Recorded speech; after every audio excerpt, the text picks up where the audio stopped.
Showtime! Ladies and gentlemen, please make your way to your seats. Showtime! Please make your way to your seats. The show is about to begin. Showtime! Let the magic begin. Welcome back to Futuretech, your weekly source for the latest in tech and innovation and business. I'm the startup coach, and with me, as always, I'm joined by John Irwin. How are you doing today, John? I'm doing great. It's a sunny day. It's a little cold, but still a sunny day, so can't complain. Perfect. And you've shared me some links. Is that for after? When That's we're for, talking yeah, about going on after. Perfect. Sorry, I Just should have sent them making ahead of time. No, Yeah, it's absolutely great. I don't have all my links up yet, but what do you got going on this week? You were talking about the 111 event. Go ahead. Yeah, no. So what happened this week is Ryan Wong put on this amazing curated dinner of founders and C-suite people. Made a lot of great connections. That was a great event. We'll have to get you out to the next one.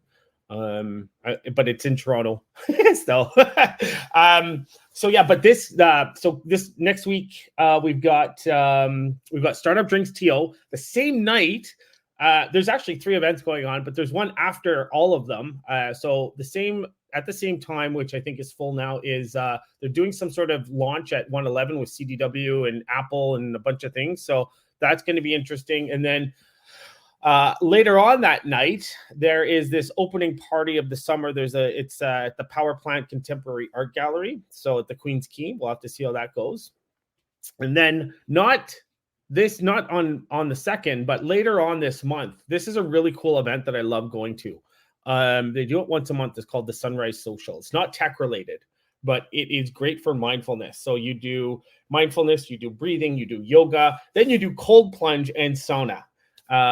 It's phenomenal. So much fun at the waterfront near Ontario Place there. So, but it's early in the morning. So Sunrise Social, it starts at 7 a.m. But lots going on. But my most favorite one coming up is obviously Startup Drinks.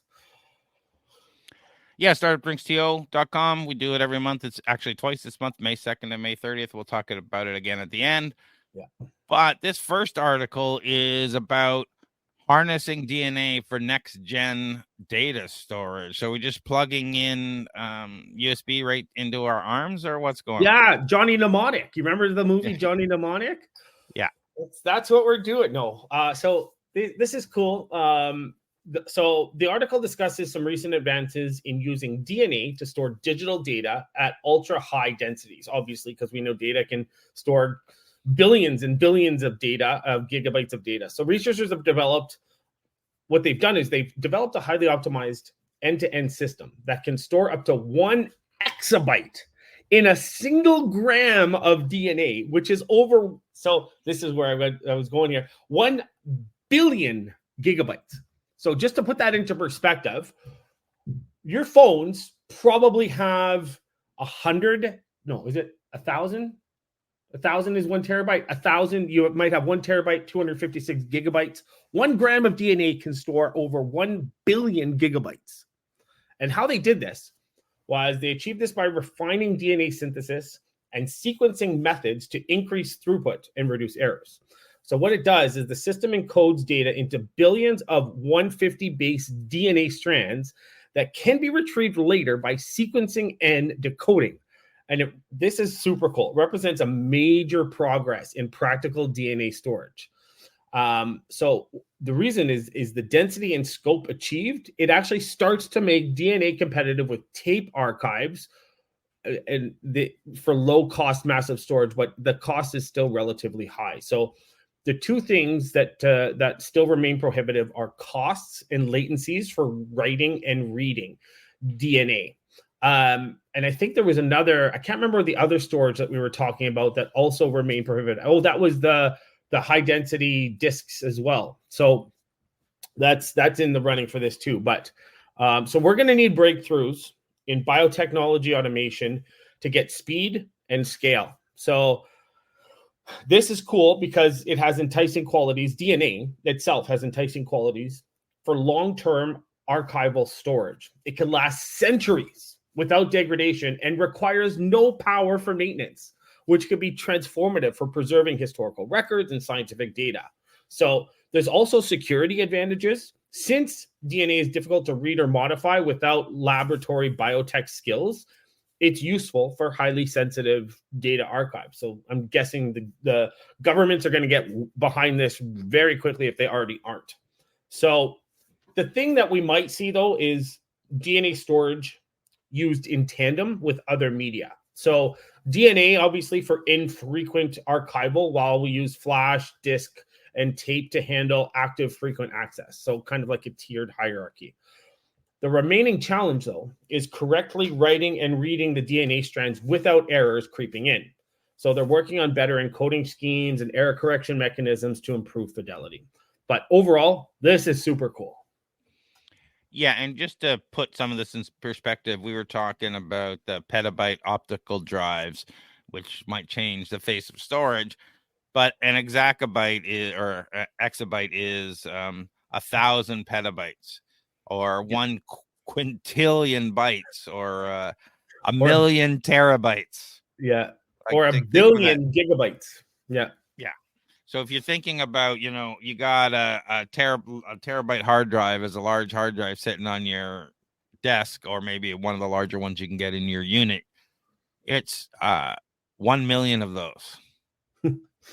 Yeah. So in 1 grain of DNA. So this is at our current technology. This is really interesting stuff. We had a few comments last time about the petabyte storage. People were talking about whether this would impact the storage industry on our comments, and somebody was saying that this would hit the enterprise first.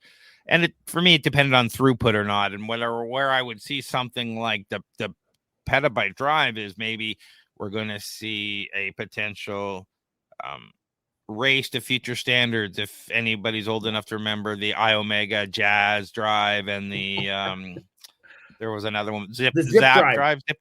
Yeah. Zip drive. That had those little things. I could easily see the proliferation of those types of things until standards settle out again. Sure. If the throughputs don't reach the right level. But you were talking about really high throughput with DNA. No, low throughput right now. Oh, okay. Yeah. So the some of the disadvantages right now currently. So the speed, so reading and writing is super slow compared to digital storage. So it's not yet viable for active fast access. The other things too are just to get into this, it's extremely expensive to synthesize and sequence DNA because you got to do it in a lab. So digital drives are far cheaper on a per byte currently.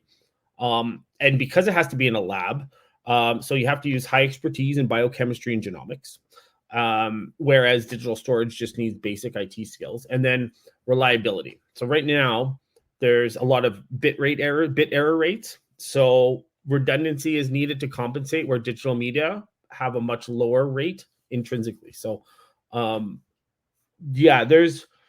the throughput isn't there, but what I was talking about is if you pair it with something that has a better throughput, like flash drives or anything like that. Yeah, and we're looking at current data generations, impending storage crisis. We never actually talked about this. This is a referring article from the one we were talking about. It says the growth in digital era over the past few decades has been enormous. About 10 years ago, the amount generated was approximately 1.8 zettabytes. It's now, that is 1.8 trillion gigabytes. In 2018, it was 33. They expected to be 175 zettabytes by 2025. So that's crazy. That's 175 trillion gigabytes. Yeah, and this is the first practical demonstration of storing digital information in DNA was the use of NGS technique that encoded 658 kilobytes of DNA, achieving a 5.5 petabits per millimeter cubed. Yeah. So this is, a back a ways, but I'm curious as to, are we talking about what does this mean? Are we the memory storage of the future? Or as we get on to other articles we're going to be talking about, because DNA doesn't necessarily mean us. it doesn't even necessarily mean anything really living. No, it could. Yeah. It could. So DNA, and again, remember we talked about RNA and DNA before when it wasn't related to us. We were talking about the folding and all that sort of stuff. So when the problem here is a lot of people, when they hear DNA, they think the human body and things like that, which makes sense. But DNA it can be used for multiple different use cases.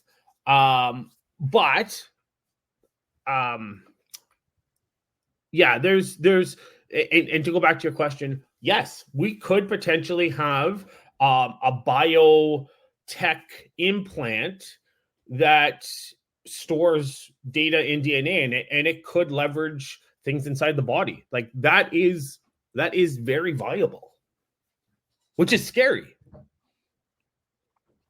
Indeed, it's scary for a number of reasons. Like, if you're carrying the data around on you, like physically inside you, you are the data, or is it some lump of whatever? We actually do some combination of DNA and electronics that we actually have to plug into that sits on our desk. That's, some future tech cyber organism.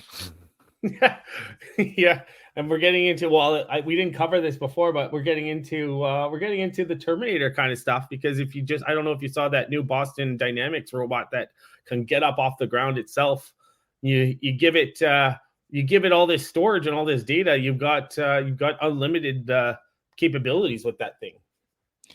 Yeah, have you seen the new one? Like the old one is.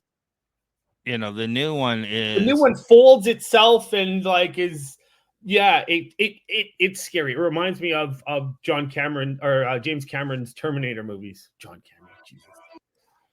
Sorry about that. Yeah, that's the robot dog with the flamethrower. That's scary, crazy. Yeah, absolutely. Look at this friggin' thing once it gets going. Yeah. I mean, now, it's not. Let's be clear, this is not for military use, according to everybody. No. We're not going to use this. Look, is this not scary as crap? Can you imagine this? And it's wait till it starts shooting flames and in this video, because it's a flamethrower wielding dog. And I guess it's used to fight fires or whatever. Yeah, because they set fires to stop fires. It's weird. Yeah, the controlled burns, and they stopped doing them years ago, which has caused a lot of the issues with the wildfires getting out of control. But we're coming to the exciting part where you can you imagine? Everybody wants one. They're only like $8,000 or something. So it's like, well, let's have one for the house. Yeah.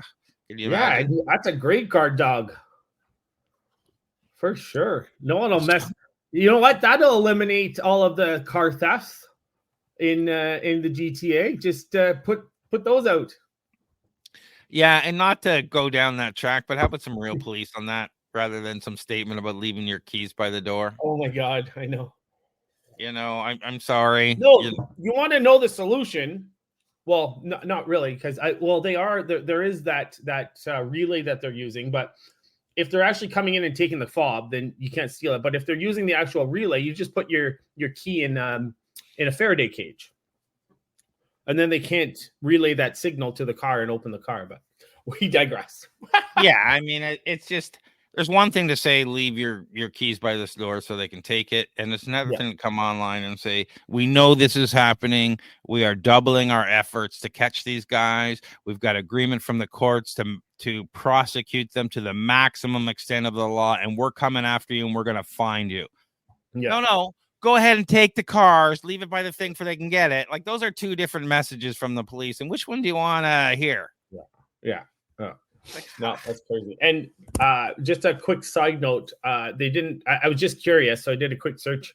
I couldn't find the precise storage for the thing inside of Johnny Mnemonic's head in the movie. I was just curious to see how far their thought was as far as the storage, but it doesn't say. So yeah, I can look that up later.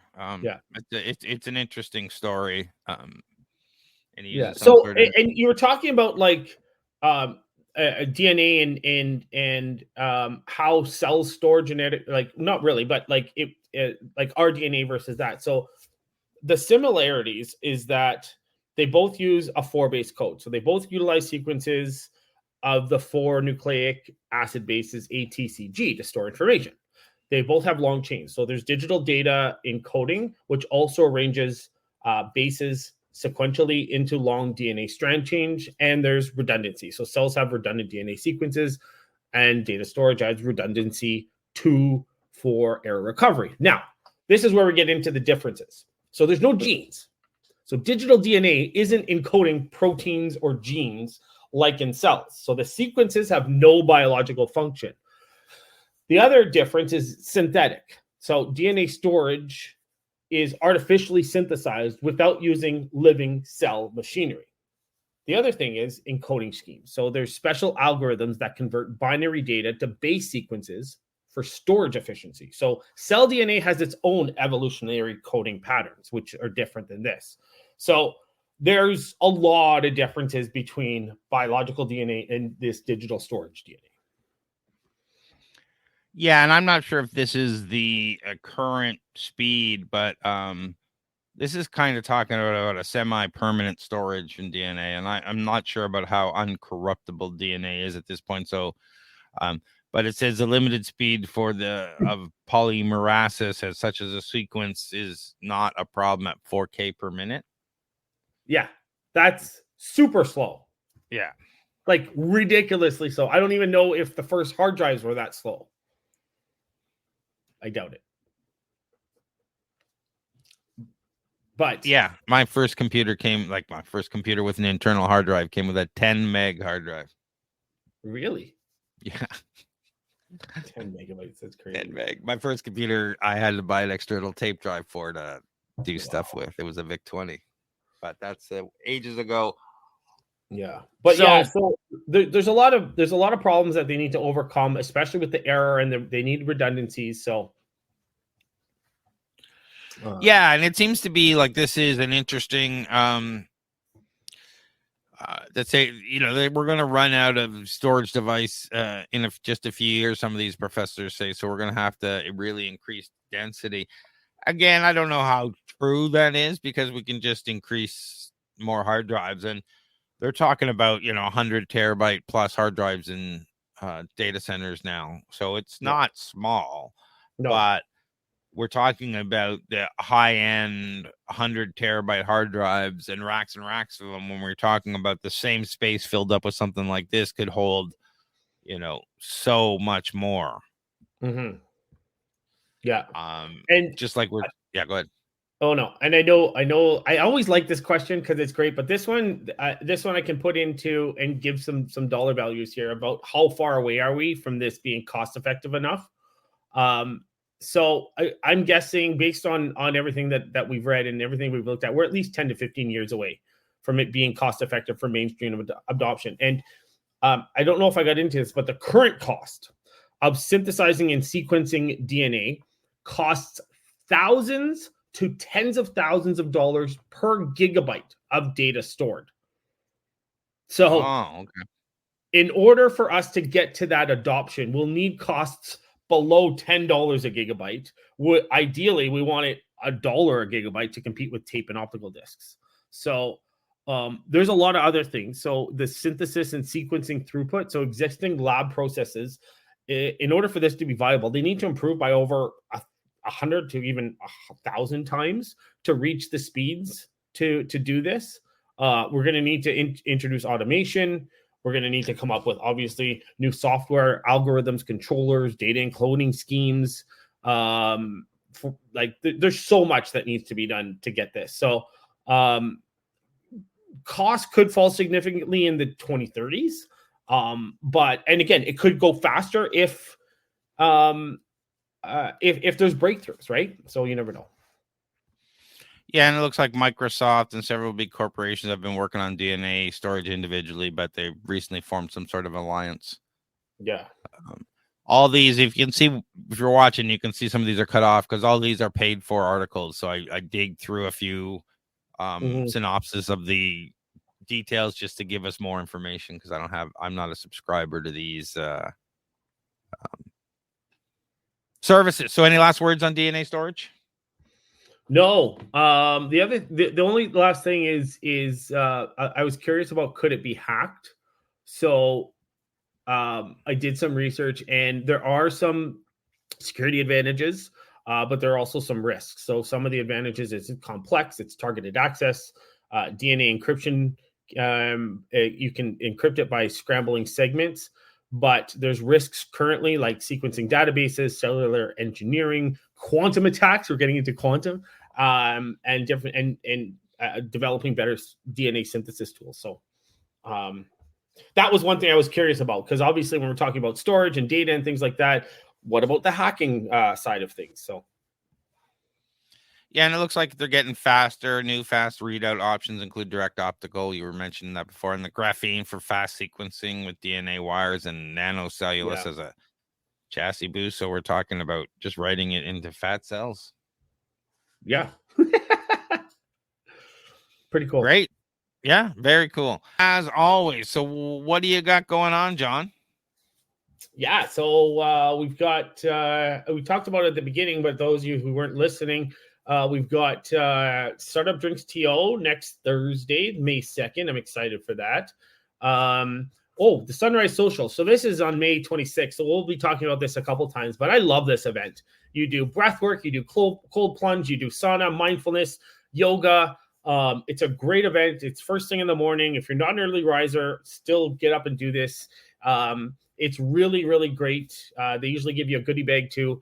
It's put on by a great company as well, Unbounded. And it's on a Sunday, 7 to 11. Honestly, you'll feel phenomenal the rest of the day after that. So that's a great one.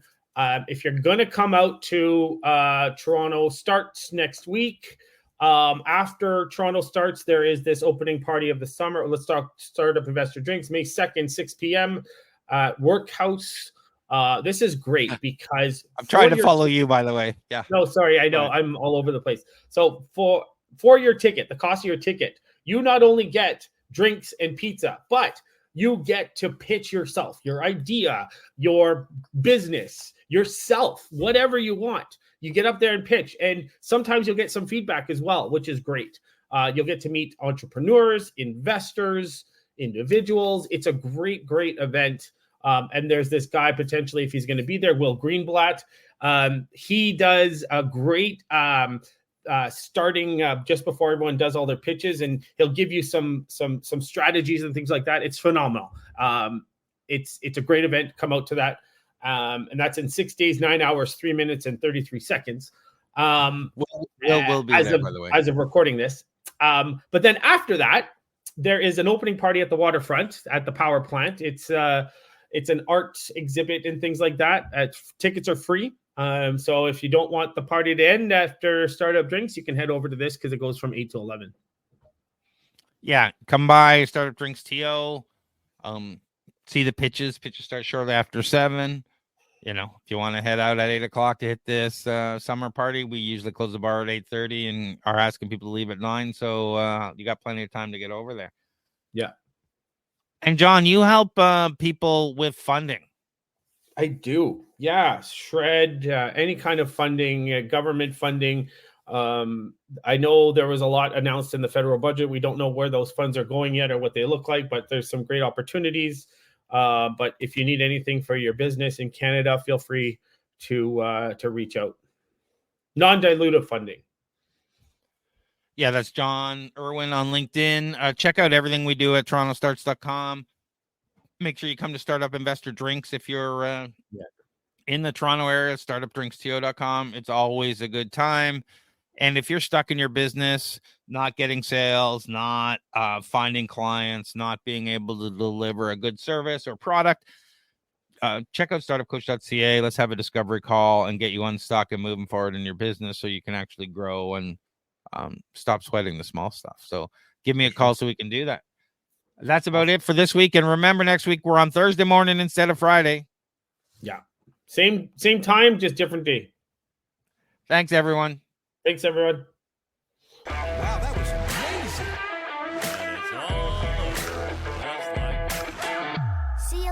alligator?